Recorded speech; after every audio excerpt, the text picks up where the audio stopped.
My fellow Americans, welcome once more to this my series of videos, which I have titled Communism 101, in which, as the name implies, our mission is to enlighten and inform my audience in the quite often mistaken perception of what communism is all about.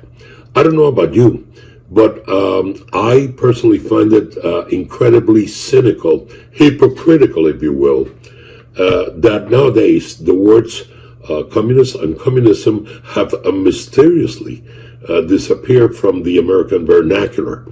I wonder to this day, why is it that not even the most outspoken conservative voices in the nation never ever make mention of the words communist and communism anymore, as well they should. Just think about it. We are today as close as we have ever been to allowing for a communist takeover of our great nation, led by the Democratic Party. Think about it this way. To have someone like this monster of Bernie Sanders, an admitted unapologetic Marxist, come as close as running for president of the United States, it's eerily scary, to say the least. But then again, maybe worse than that is the fact that no one talks about it. The fact that we choose to call him a socialist instead of a communist is, as far as I'm concerned, ludicrous, to say the least. The point I'm trying to make is, instead of calling a spade, as well we should, we have gone out of our ways to substitute and replace the words communist and communism for a whole host of less aggressive epithets, such as our socialist, liberal Democrats, left-wingers, progressive, all this other vanilla labels which only serve to distract the minds of many Americans, especially the youth in the nation, into believing that it is okay to follow the preachings of a Bernie Sanders or an Alexandria Ocasio-Cortez or any of the many other communists that now comprise a corrupt universe in our government. Again, our permissiveness in the use of all these surrogate substitutes used instead of the words communist and communism has done nothing for us, if you think about it, other than tell the world that it is fine, that it is okay to be a communist, and that communism is an acceptable and viable alternative to capitalism, democracy, and our constitutional republic. Look, folks, there was a time in our nation's history, not too long ago, when the greatest fear of Americans was not climate change, it was communism. Matter of fact, there were two periods in our history, each of them immediately following the World Wars, World War I and II, characterized by the fear and the perception that communism was infiltrating and subverting all the fabrics of our federal government. Even though the so-called penetration then paled in comparison to everything that's going on in the nation today. If you ask some Americans what the biggest issue affecting our nation is, you'll hear a lot of different things. Go back a few decades though, and the answer was quite often the communists. America was somewhat rightfully scared. Could a communist revolution happen here? In America? They weren't completely unfounded in believing this. This whole debacle was known as the Red Scare, and in 1919 it really takes off. A few years later, World War II kicks off. America is firmly on top of the global stage, but the Red Bear lurks intently. You see, the Soviet Union instantly became the enemy once more. The end of World War II meant the Soviet Union had an even stronger position in global politics, and America freaks out. was the start of a rather dark time, the Second Red Scare. The perceived global threat of communist takeover now has another victim, and America fears it could be next. It's an interesting time in American history for sure, legal repercussions for political views. In a time where a foreign power was actively harming the world and wanted to spread influence, it's hard to blame a less knowing American public. What sort of lessons can we learn from this? Communism is bad.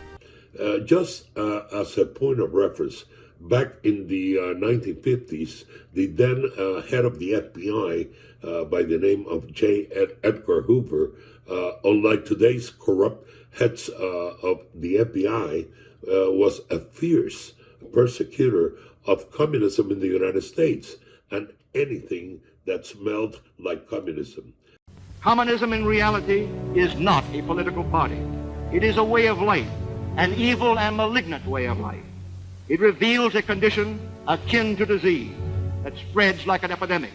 And like an epidemic, a quarantine is necessary to keep it from infecting this nation.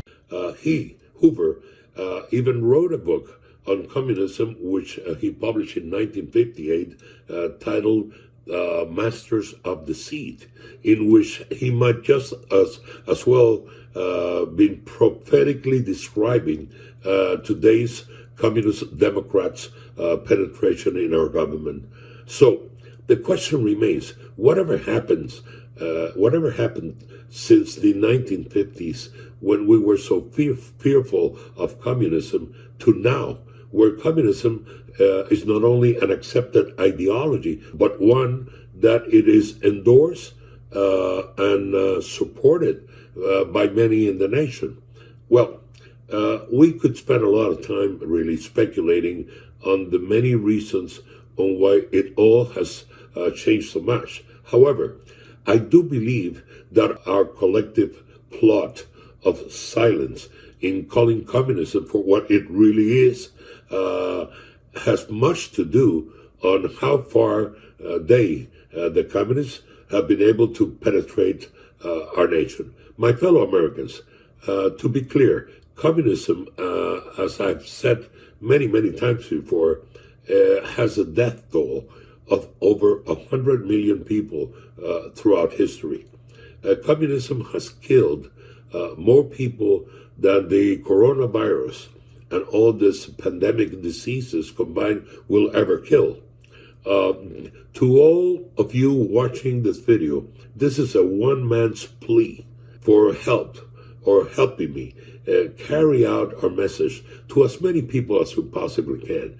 It is a plea for each of us to bring a much needed awareness to the young men and young women in the nation, to the youth, our millennials, to let them know that their beloved socialism is not, in fact, what many would want them to believe.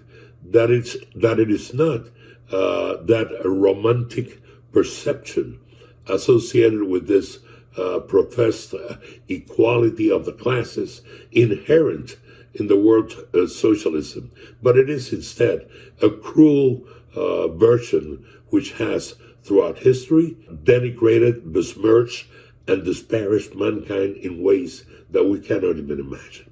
My fellow Americans, these are crucial times that we're living, crucial times which go well beyond who will or will not win the presidential election in 2020.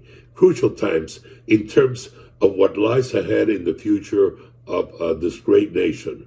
Crucial times in terms of a dire need for yet another Red Scare of our own. At the top of my wish list is the unlikely, if yet much needed possibility for this video to somehow, some way reach those in the public eye who can make the difference. Maybe then we can have a new beginning in telling it like it is. Maybe then and only then we can begin to make the difference. Maybe then and only then we can put an end to this communist invasion that eventually will end up destroying our nation and maybe even mankind. Thank you. May God save us, and may God spare the United States of America from the obvious intrusion and invasion of communism in our great nation. Thank you.